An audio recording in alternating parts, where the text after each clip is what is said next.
안녕, 민규쌤입니다. 이번 시간에는 조선시대 역사 개관을 살펴보도록 하겠습니다. 그러니까 교과서에 이 부분을 다루는 섹션이 따로 있는 건 아니고 뒤에 쭉 우리가 역사를 다룰 텐데 그 전에 간단하게 큰 흐름, 맥락만 살펴보고 가겠습니다.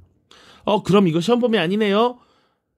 그렇지. 시험에 직접 출제되는 부분은 아니지만 앞으로 공부할 때 큰 도움이 될 겁니다. 꼭 넘기지 말고 꼼꼼히 확인하시길 바랍니다.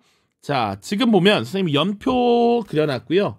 연표에다가 그 위에 조선의 역대 왕들을 기록해놨습니다. 총 27명의 왕이었고요. 불필요하지만 적어보면 총 27명의 왕이 있었고 연도로는 1392년부터 1910년까지 519년간 지속을 했던 왕조입니다. 중국의 왕조는 보통 300년을 가면 참 많이 갔다 그래. 그러니까 고려 약 500년, 조선 약 500년. 정말 우리는 오랜 기간 역사를 잘 유지하고 있었던 강력한 왕조를 가지고 있었다. 자, 그리고 위에 선생님이 조선의 역대 왕들을 쭉 적어놨는데 그냥 적어놓은 게 아닌 것 같죠? 딱 보면 중간중간 텀이 긴 것도 있고 짧은 것도 있습니다. 보통 한 왕이, 국왕이 등장했을 때, 즉위했을 때를 시점으로 이름을 적어놓은 거야. 1392년 태조 이성계가 왕이 되고 조선을 건국했을 때 시점. 그래서 1398년까지 왕을 합니다. 그 이후에 정종이라고 하는 왕이 등장하거든. 그러니까 지금 이렇게 표현한 거고요. 예를 또 들면 세종이라고 하는 왕이 네 번째 있습니다. 4대 왕 1418년에 즉위해서 1450년에 돌아가시게 되거든요. 그래서 즉위한 연도를 기준으로 보통 이렇게 작성을 했다. 그리고 빨간색 점선은 뭐냐면 선생님이 100년 단위를 일부러 끊어봤어요.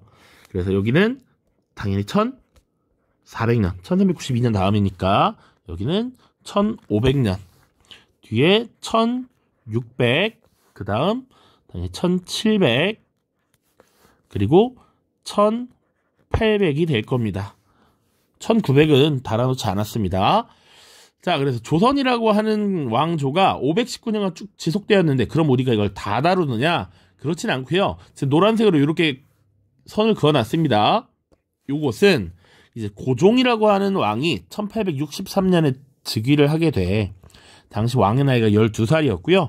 왕의 살아있는 아버지였던 흥선대원군이 권력을 잡게 돼. 권력을 잡았다라는 표현을 집권했다라고 합니다. 그치? 자, 이 이후 시기에는 우리 대단원 2단원에서 다루게 됩니다. 이 시기는 제국주의 열강들이 우리나라에 이제 영향력을 미치려는 이런 시기거든. 그래서 이 시기를 우리가 개항기라고도 표현하고요. 그래서 개항기 대단원 2단원에서 디테일하게 살펴볼 예정입니다. 그래서 2단원은 우리가 국가를, 나라를 빼앗기고 조선이 망하게 되는 1910년까지 다루게 돼. 이 이후는 또 3단원에서 새롭게 다루게 됩니다. 자, 그래서 우리는 1863년 이전까지 우선 1단원에서 다룰 것이다. 자, 그리고 우리가 역사, 이렇게 긴 시간을 공부할 때 보통 편리하게 공부하기 위해서 일정 기간을 시대별로 구분해서 우리가 다뤄. 그러니까 물론 고려시대, 조선시대, 왕조별로 구분도 하지만 조선시대 안에서도 조선 전기, 조선 후기 이런 식으로 구분을 할 수도 있고요. 고려시대도 마찬가지였어. 무신정변을 기점으로 고려 전기, 고려 후기 나누기도 하지만 고려시대 지배층을 중심으로 4개의 시기로 나누는 것 공부했었습니다. 그렇죠? 조선시대도 마찬가지란 얘기야. 특히 우리가 일반적으로 크게 조선을 두 시기로 나누면 요 빨간색 선 보세요. 조선에 두 차례의 큰 전쟁이 발생합니다. 그것이 바로 우리가 잘 알고 있는 1592년 임진왜란이라고 하는 전쟁. 요건 당연히 왜니까 일본에 의한 침략을 받은 것이죠. 일본 도요토미 히데요시가 쳐들어왔습니다. 그리고 1636년에 병자호란이라고 하는 사건도 있었어. 요것은 여진족이 세운 청이라고 하는 나라로부터 침입을 받은 겁니다. 물론 1627년에 정묘호란도 있지만 크게 요 두 개를 역사에서 중요하게 다루고 있고요.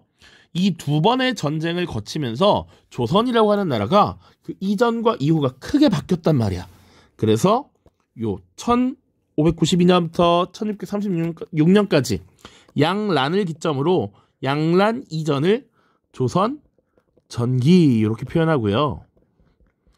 양란 이후를 조선 후기라고 표현도 합니다.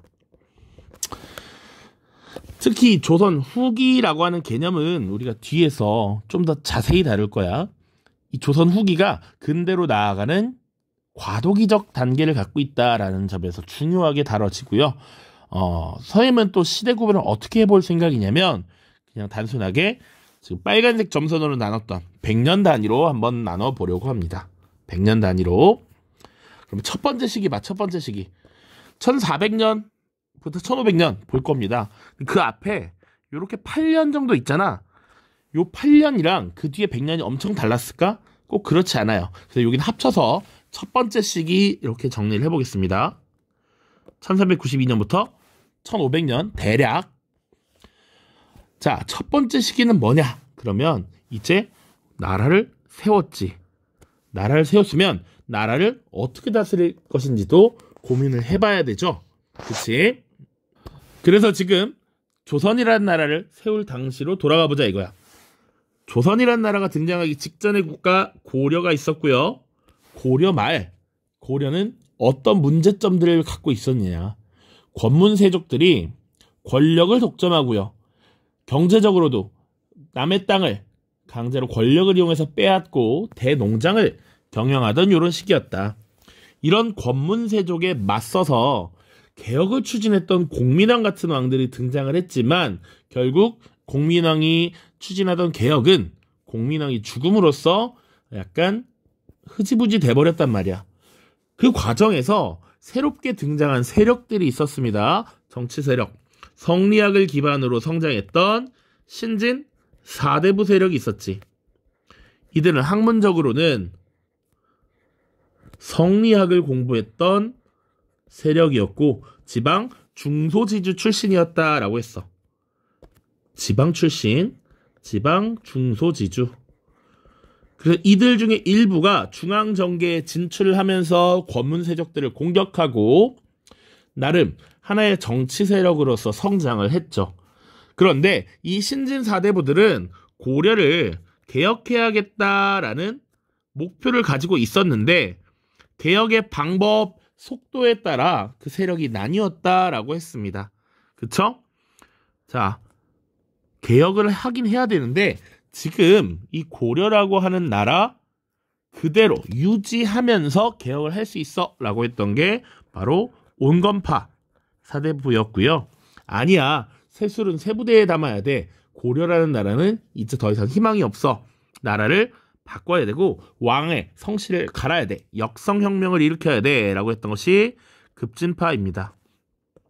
결국 이 급진파 사대부와 당시 신흥무인 세력이었던 이성계가 힘을 합쳐서 건국을 하게 되는 것이지. 그치? 자, 그래서 요 세력이 지금 권력을 잡게 되는 겁니다. 그래서 첫 번째 과정에서 뭘 다루느냐? 당연히 조선이라는 나라가 건국됐어. 조선, 건국 다룰 거고요. 그리고 정치를 함에 있어서 그 근간이 되는 이념, 그것이 뭐냐? 그러면 기본이 성리학이겠지. 그래서 유교정치 이념의 확립, 이런 것들을 우리가 다룰 겁니다. 자, 이 과정에서 여러 명의 왕들을 다뤄볼 텐데 여기 선생님이 왕 언급한 것들 중에서 당연히 큰 글씨가 중요한 왕들일 겁니다. 그래서 태조 이성계부터 태종 이방원, 세종대왕, 그리고 세조, 그리고 성종까지 다룰 겁니다. 자, 이 과정을 거치면서 지금 유교정치 이념이 어느 정도 확립되고 당연히 국가를 어떻게 운영할 것인지 통치 제도도 정비를 할 겁니다. 자, 그러면 우리 고려시대도 다뤘어. 보통 이 죽고 나서 묘호라는 걸 붙이는데 성종이라고 하는 묘호는 누구에게 붙인다? 통치체제를 완성한 왕에게 붙이는 것이죠. 그러다 보니 통치제도가 완성된 것이 성종이구나 이런 건 당연히 알 수 있어. 이게 첫 번째 시기였고 그 완성을 우리는 보통 제도적 완비로 보니까 당시 제도를 법으로서 규정해 놓은 경국대전이 완성된 것 이렇게 기억을 해두시면 되겠습니다. 그래서 의정부와 육조를 중심으로 하는 국정 운영 시스템이 이때 완비되었다. 첫 번째 시기야. 첫 번째 시기. 됐죠? 자, 그러면 이 첫 번째 시기는 지금 어느 정도 통치제도가 정비되고 완성된 단계야. 이 과정에서 공을 세운 사람들은 주로 이 급진파 사대부였을 거야. 이 급진파 사대부들 그리고 세조라고 하는 왕이 조카인 단종을 몰아내고 지금 왕위에 올랐거든. 그 과정에서 공을 세운 사람들이 이 첫 번째 시기를 주도하게 되는데 이들을 일컬어서 뭐라고 하냐면 주로 훈구파라고 부릅니다. 훈구파, 훈구세력이라 그래. 공을 세운 옛날 사람들이야. 알았지? 자, 이 훈구세력이 첫 번째 시기를 주도하는데 통치제도를 완성했던 이 성종이라고 하는 왕이 이 훈구세력이 점점 커지는 것을 참기 어려워. 이들이 너무 권력이 커지면 권력을 남용할 수 있기 때문에 이들을 견제하기 위해서 새로운 세력들을 불러 올립니다. 그 세력이 바로 누구였냐면 바로 여기 있는 온건파 사대부야. 자, 이 온건파 사대부들은 기본적으로 조선 건국에 협조를 했을까 안 했을까? 협조하지 않았어. 고려라는 나라를 지켜야 된다라고 하는 생각을 했기 때문에 새로운 나라 조선에는 협조하지 않겠다라고 했다고. 그리고 성리학 연구를 열심히 했고요. 지방에 내려가서 자기 고향에서 공부만 열심히 한 거야. 그 과정에서 제자들을 엄청 육성합니다. 오케이? 자, 그런데 이 온건파 사대부들 자기 고향에 내려가서 열심히 공부하는 사람들을 성종이라고 하는 왕이 불러 올리는 것이지 이 세력을 뭐라고 하느냐? 이 세력을 사림이라고 합니다. 사림. 사림 세력이라고 해요. 사림. 그래서 이 성종이라고 하는 왕 때 사림이 등장한다라는 것 알고 계시면 돼. 그러면 애초에 훈구파를 견제하기 위해 등장을 했어. 그러다 보니 훈구 세력과 사림 세력 간에 권력을 갖기 위한 치열한 경쟁이 벌어지게 될 것입니다. 그게 두 번째 주요 내용이야. 그러니까 두 번째 내용은 훈구 세력과 사림 세력의 주도권 다툼이라고 보시면 돼. 그러면 주도권 다툼을 뭘로 하느냐 이거야. 주로 이들은 어쨌거나 정치인이기 때문에 정치적인 공격, 방어 이런 것들이 이루어지겠지. 사림 세력들은 주로 당시에 언론 역할을 수행하면서 3사의 관리를 맡아서 주로 이렇게 공격을 하고요. 훈구도 당할 수만은 없잖아. 역으로 역공을 벌이기도 합니다. 이 과정에서 사림들이 화를 많이 입게 돼. 그게 사화라고 하는 사건이야. 근데 사화가 총 4번 벌어집니다. 무오사화, 갑자사화, 기묘사화, 을사사화라고 하는 사건들이야. 연산군 때 2번, 중종 때 연산군 때 2번, 중종 때 1번, 명종 때 1번 이렇게 벌어져. 그러니까 이 두 번째 시기는 훈구와 사림이 서로 주도권을 가지고 다툼하던 시기였고 이 과정에서 주로 사림들이 화를 입어요. 그래서 사화야. 그럼에도 불구하고 아까 봐. 사림 세력들은 꾸준히 제자를 육성했다라고 했어요. 그러니까 당시 사림들은 지방에서 서원이라고 하는 사립학교를 만들어서 계속 교육을 했는데 이 제자들이 끊임없이 중앙정계에 진출해. 그러다 보니 결국은 사림 세력이 권력을 쟁취하는, 집권하는 시기가 도래한다. 그 시기가 바로 선조라고 하는 왕 때야. 위에 보시면 선조라고 하는 왕이 여기 나와 있죠. 그리고 이 선조라고 하는 왕이 1600년까지 쭉 왕을 차지하고 있단 말이야. 선조 때 사림이라고 하는 세력이 드디어 집권을 하고요. 이들은 이제 외부의 적이 없어졌지. 그러다 보니까 사림 내부에서 어느 정도 분화가 되기 시작합니다. 분화. 그래서 최초로 분화됐을 때 동인과 서인으로 나뉘었다. 요게 보통 요 두 번째 시기라고 보시면 됩니다. 그런 와중에 이제 임진왜란 터지고 병자호란도 터지고 했던 거야. 자, 그러면 이 세 번째 시기는 뭐냐? 세 번째 시기. 당연히 사림이 집권을 했고요. 사림이 분화돼서 서로 학문적 의견, 출신 지역 이런 것들에 따라서 의견이 같은 사람들끼리 모이기 시작해. 그것을 붕당 정치라고 합니다. 붕당이라고 하고요. 붕당에 의해서 정치가 이루어진다. 이 과정에서 붕당 내의 공론이라고 하는 것을 굉장히 중요시 여겼고, 이들은 때로는 건전한 비판, 학문적인 공격 이런 것들이 이루어졌다라고 하는 거야. 공론 형성을 중요시했고요. 그리고 상호 견제, 그리고 때로는 비판도 있을 수 있죠. 요 세 번째 시기가 보통은 요런 시기다라고 보시면 돼. 오케이? 그래서 붕당끼리 서로 공론이라는 걸 만들어서 정치적 입장을 가지고 대립하고요. 때로는 상호 견제, 비판이 이루어지기도 했다. 그런데 요 시기는, 세 번째 시기는 요게 그나마 잘 이루어지는데, 숙종이라고 하는 왕이 즉위할 때부터는 요것이 조금씩 균열되기 시작해. 숙종이라고 하는 왕 때 붕당 정치가 균열되기 시작한다. 그러니까 건전한 비판이 이루어져야 되는데 너는 무조건 틀렸어, 다 죽어, 이런 형태로 바뀐다는 얘기야. 그래서 요 네 번째 시기, 단순하게 그냥 좀 정리를 하자면 붕당 정치가 변질돼. 우리 편이 아니면 다 죽어라고 하는 형태가 나타나. 그런 것들이 환국이라고 하는 것이 나타납니다. 그래서 정치적 국면이 빠르게 전환된다라고 하는 것이거든. 그래서 이 환국이 발생해서 예를 들어서 서인이 권력을 잡으면 서인이 아닌 나머지 세력들이 모두 권력을 잃는 이런 모습들이 나타나는 거야. 이게 환국이야. 그런데 그 뒤에 등장했던 영조라고 하는 왕, 그리고 정조라고 하는 왕은 이런 정치 잘못됐다라고 비판을 하는 것이죠.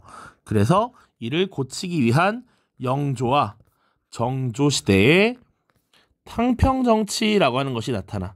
붕당에 관계없이 인재를 고루등용하겠다라고 하는 탕평정치의 시기. 요게 네 번째 시기가 되겠다. 알았지? 자, 이 과정에서 사실은 영조와 정조라고 하는 정말 강력한 카리스마를 가진 왕이 정치를 주도했기 때문에 이런 탕평정치가 가능했던 것이다 라는 거야. 그래서 영조와 정조 때 있었던 일이 구체적으로 어떤 것인지는 조금 뒤에 다음 주 혹은 시험 이후에 살펴볼 거고요. 자, 그런 와중에 정조라고 하는 왕이 딱 1800년에 죽어요. 그리고 정조라고 하는 강력한 왕이 죽고 나서는 이제 왕이 강력한 카리스마를 보여주지 못합니다. 그래서 왕의 외척들이 정치를 주도하는 시기가 나타나. 그 시기를 보통 세도정치라고 하고요.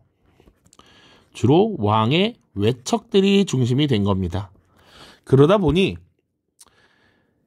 이 왕보다도 더 권력이 강한 외척들에게 뇌물을 바치고 이런 문제점이 발생하고요. 이 중앙에 권력을 가진 이런 세력들도 더 많은 세금을 거두고 더 많은 이익을 얻기 위한 이런 모습들이 나타납니다. 그 나라가 점점 흔들리게 되고요. 부정부패가 많아지게 되니 일반 백성들의 삶이 어려워져. 그래서 이에 대한 농민봉기들이 많이 나타납니다. 그래서 농민봉기의 사례들도 이 뒤에 볼 내용이다. 자, 그리고 선생님이 하나 빼먹은 거, 이 양란이라고 하는 거 당연히 구체적인 내용을 다룰 거고요. 양란 이후에 정치 운영이 변화하게 됩니다. 양란 이후 정치 변동. 원래 의정부와 육조를 중심으로 국정이 운영되다가 양란 이후에 그게 바뀌게 돼. 요거 양상 볼 거고요. 주요 세금 제도도 변화합니다.